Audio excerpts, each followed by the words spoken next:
Hello guys, आप सबका स्वागत है लेबर स्टूडियो इंडिया में। आज हम आपको बात करेंगे ईएसआईसी ने जो नई स्कीम स्प्री लॉन्च की है उसके बारे में, और उसके बारे में हम पूरे डिटेल्स में आपको बताएंगे। और ये भी बताएंगे कि किन लोगों को इस स्प्री स्कीम से फ़ायदा होगा, और इस स्प्री स्कीम के क्या डिटेल्स हैं वो हम आपको बताएंगे। तो चलिए हम शुरू करते हैं। सबसे पहले जैसा कि हम ईएसआईसी के बारे में जानते हैं, ईएसआईसी एक स्टैट्यूटरी बॉडी है ministry of labour and employment के अंदर। और इसने एक स्प्री स्कीम लॉन्च किया है जो कि एम्प्लॉयर और एम्प्लॉयज़ दोनों को बेनिफिट करेगा। एम्प्लॉयज़ मीन्स जो हमारे वर्क फोर्स है, हमारे कंट्री का लेबर है, उसके उसकी बात हो रही है एम्प्लॉयज़ की। तो चलिए नेक्स्ट हम देखते हैं क्या है। स्प्री का जो फुल फॉर्म है वो है scheme for promotion of registration of employers and employees. ये एक स्पेशल इनिशिएटिव है जो कि सोशल सिक्योरिटी कवरेज को एक्सपैंड करने के लिए देश में ईएसआई एक्ट के अंतर्गत जो सोशल सिक्योरिटी दी जाती है एम्प्लॉयज़ को, लेबर्स को, उसको एक्सपैंड करने के लिए इंट्रोड्यूस किया गया है। जैसे कि हम इसके फुल फॉर्म में ही समझ पा रहे हैं, scheme for promotion of registration of employers and employees, मतलब कि जो जिन एम्प्लॉयर्स ने रजिस्टर पहले नहीं किया था ईएसआई के अंदर, उनको एक अपॉर्चुनिटी के रूप में इस स्कीम को लॉन्च किया गया कि वो रजिस्टर कर सकते हैं और अपने एम्प्लॉयज़ को रजिस्टर करके उनको सोशल सिक्योरिटी का कवरेज दे सकते हैं। जैसे कि हम मालूम है ईएसआईसी बहुत तरह के सोशल सिक्योरिटी बेनिफिट्स देता है अपने रजिस्टर्ड एम्प्लॉयज़ को। रजिस्टर्ड जो लेबर वर्क फोर्स होता है उनको बहुत सारे सोशल सिक्योरिटी देता है। जैसे कि मैं एक दो आपको एग्जांपल के तौर में तीन चार बता दे रहा हूँ, बड़े बड़े जो benefit social security ESIC provide करता है। जैसे कि एक तो होता है एक्सीडेंटल डेथ कवरेज। अगर किसी एम्प्लॉय की एक्सीडेंटल डेथ होती है तो उनके फैमिली को लाइफ टाइम पेंशन दी जाती है। उसके बाद परमानेंट डिसेबलमेंट बेनिफिट होता है, जैसे कि अगर किसी का परमानेंटली कुछ डिसेबल्ड हो गया उसमें दिया जाता है।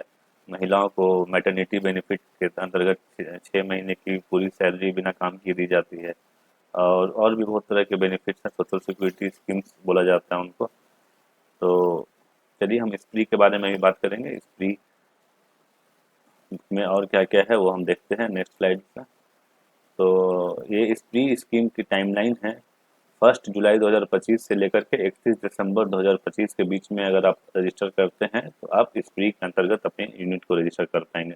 तो बहुत ही छोटा विंडो मैं देख पा रहा हूँ कि बस 6 महीने का विंडो है, तो आप लोग ज़्यादा लेट ना करें। और अगर आपने अभी तक अभी रजिस्टर नहीं किया है तो ये बहुत ही गोल्डन चांस है, आप इसको अपने ऑर्गेनाइजेशन को ईएसआई के अंतर्गत रजिस्टर जरूर करें।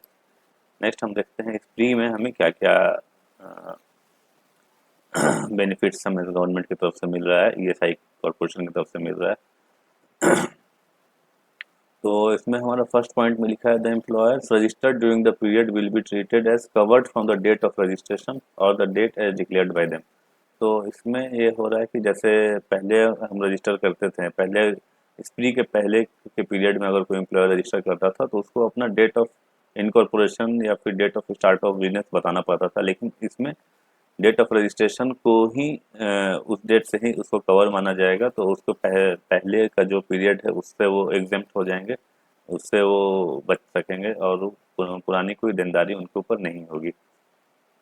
और उसमें जो एम्प्लॉयर ने जो डिक्लेरेशन दे दिया कि मैं आज से कवर्ड हूँ, तो उनको उस डेट से ही कवर्ड माना जाएगा ये सही एक्ट के अंतर्गत।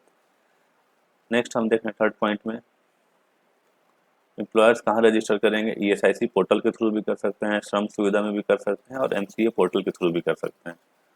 और चौथा पॉइंट में हम देख पा रहे हैं कि नो इंस्पेक्शन और डिमांड फॉर पास्ट रिकॉर्ड, मतलब किसी पास्ट रिकॉर्ड्स का डिमांड आपसे नहीं किया जाएगा, ना ही कोई इंस्पेक्शन किया जाएगा स्प्री के अंदर अगर आप करते हैं तो। पहले के पीरियड का आपसे कोई किसी भी तरह का रिकॉर्ड नहीं मांगा जाएगा ईएसआईसी के द्वारा। और नेक्स्ट पॉइंट हम देख रहे हैं कि जो नए रजिस्टर्ड एम्प्लॉय होंगे जो कि स्प्री के अंतर्गत आएंगे, उनको उन डेट ऑफ रजिस्ट्रेशन के डेट से ही उनको एम्प्लॉयज़ माना जाएगा। हालांकि इसमें ये बात भी लिखा गया है कि अगर कोई एक्शन पहले से लिया गया है, 1 जुलाई 2025 के पहले किसी एम्प्लॉयर के ऊपर कोई एक्शन लिया गया है, तो वो इसमें एग्जेम्प्ट नहीं होंगे। ये सिर्फ नए रजिस्टर्ड एम्प्लॉयर्स के लिए है। तो आपके पास बहुत अच्छा मौका है कि आप आके ईएसआई में रजिस्ट्रेशन करवा लें अपना।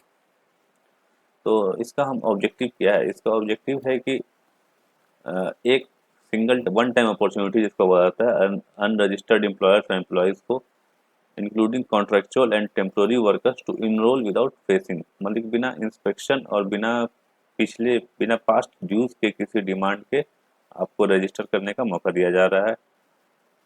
और एक ऑब्जेक्टिव है सोशल सिक्योरिटी कवरेज को एक्सपेंड करना, क्योंकि हम देख पा रहे हैं हमारे देश में बहुत कम ही लोगों के पास सोशल सिक्योरिटी के किसी स्कीम में कवर्ड है। तो सोशल सिक्योरिटी का कवरेज को एक्सपेंड करना भी एक ऑब्जेक्टिव है, इसलिए भी इसकी स्कीम लाई गई है, क्योंकि बहुत सारे एम्प्लॉयर्स डरते हैं कि ईएसआई में कवर करेंगे तो पुराना हमारा रिकॉर्ड दिखाना पड़ेगा, लेकिन अगर आप इस भी स्कीम में कवर रजिस्टर करते हैं तो आपको पिछला कोई रिकॉर्ड दिखाना नहीं पड़ेगा। तो ये बहुत ही अच्छा मौका है। अगर आपको इस स्कीम या इस स्प्री के रिगार्डिंग या ईएसआई एक्ट के रिगार्डिंग या लेबर लॉ के किसी भी एक्ट के तहत आपको कोई भी अगर रिक्वायरमेंट है या कोई भी क्वेरी है तो आप हमारे कमेंट सेक्शन में जाएं और अपनी क्वेरी रेज करें, हम उसका जवाब देने की ज़रूर कोशिश करेंगे। तो चलिए, आप हमारे चैनल लेबर स्टूडियो इंडिया को सब्सक्राइब ज़रूर करें। आपको एंड तक वीडियो पर बने रहने के लिए धन्यवाद।